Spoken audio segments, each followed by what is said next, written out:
What's up? It's your boy Heaven Hollywood back on the IE Network. This is the Heaven Hollywood Report, and let's get to it. So we're going to be talking about the clips that we're seeing, the Megan Thee Stallion interview with Gayle King on CBS Mornings. So there were some things revealed today in this interview.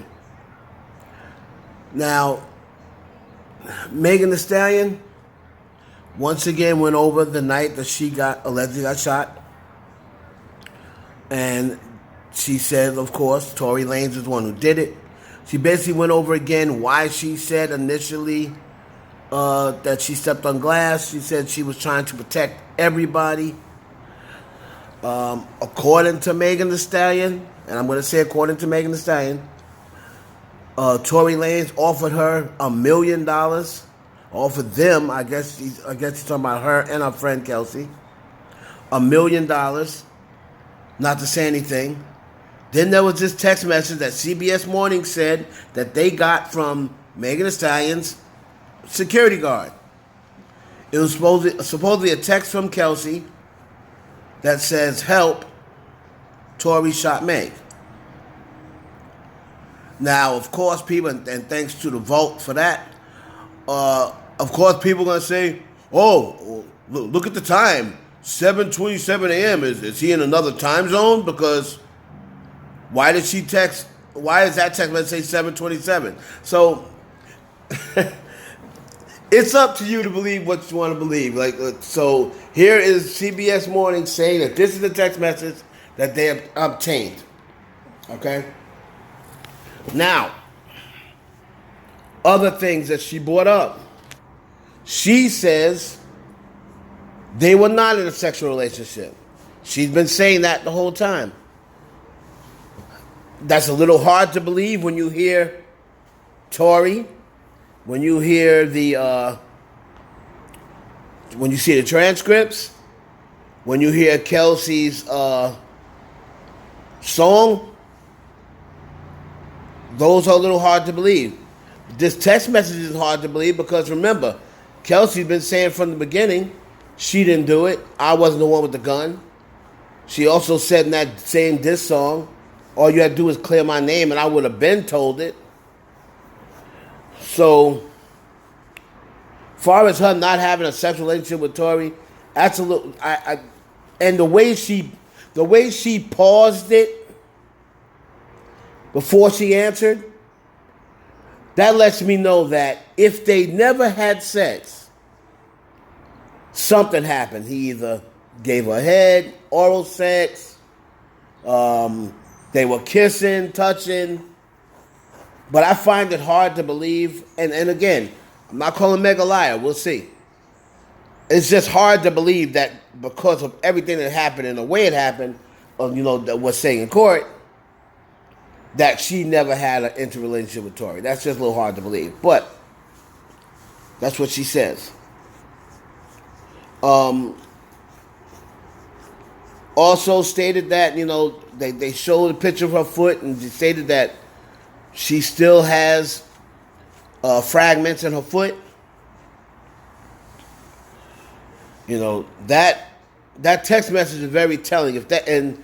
And that will let you know why the DA said we still feel as though, even without the DNA or what have you, we still feel as though we have enough evidence for the charge to stick. See, this is why I tell everyone you have to wait.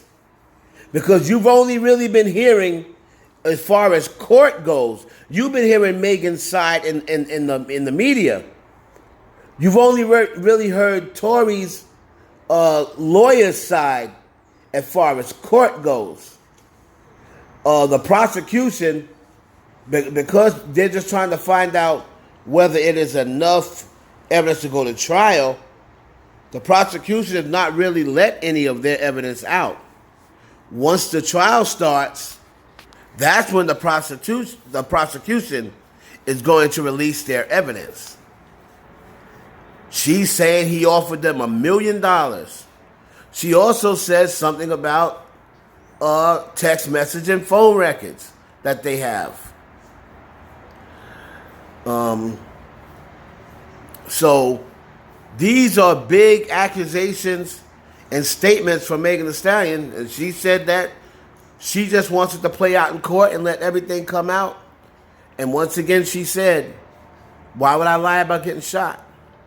So as far as the tears, everyone says there were crocodile tears, aka fake tears. Oh, you didn't see any tears, did you? Listen, I'm no judge of crying or however, people. Did I see tears? No, I didn't see tears. But that doesn't mean she wasn't crying. All right, so I'm not a tear analyst or a crying analyst. But interesting stuff in this interview that was done. And if this text message is true,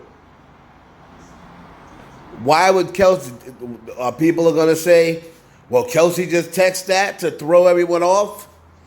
She knew that she did it? Because even if the text message thing and whatever was said, and there's still going to be people that say they don't believe it. Show me the text message, So it's up to you. I'm not here to argue with nobody. Believe what you want to believe. However, just like how Tory has been, people saying, Tory's just been so adamant that he didn't do it. Well, Megan has been adamant that he did. So we have to wait and find out. Eventually, this whole thing will be over. And in the end, we'll see what happens.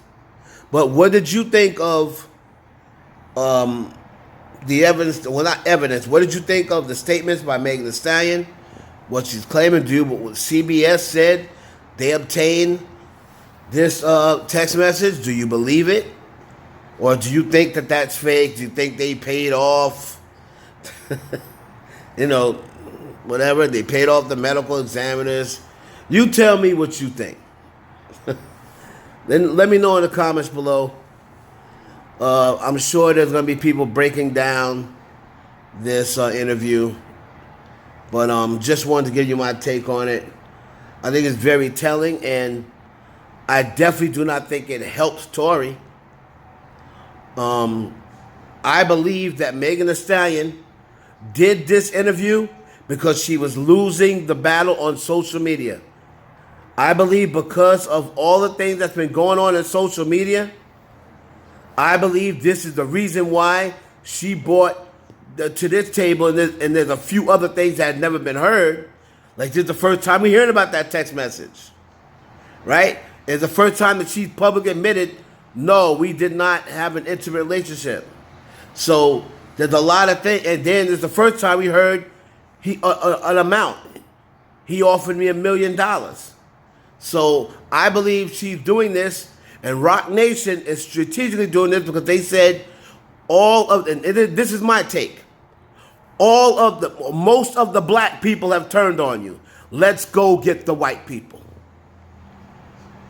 I don't have any insight to that, but this is judging from what I'm seeing. They went to someone like Gayle King, who has a big white following as well. And she's big mainstream. And let's be honest, she's been known to come down hard on black men. So when you go to someone like Gayle King, who's prominent, and now you have a bunch of 50-year-old white people or 50-year-old black people in middle America that had no idea who Megan Thee Stallion was, had no idea who Tory Lanez was, 50 and 60-year-olds that watch Gayle King. Now they're going to say, oh, that man shot at that poor woman. Since black people want to turn on me, and Jay-Z's behind all this, let's go get the white people. Let's go get the white people. Your own turns on you. White people don't turn on their own. That's what something Jay would say, even though that's not 100% accurate, but that's something he would say. So let me know in the comments what you think.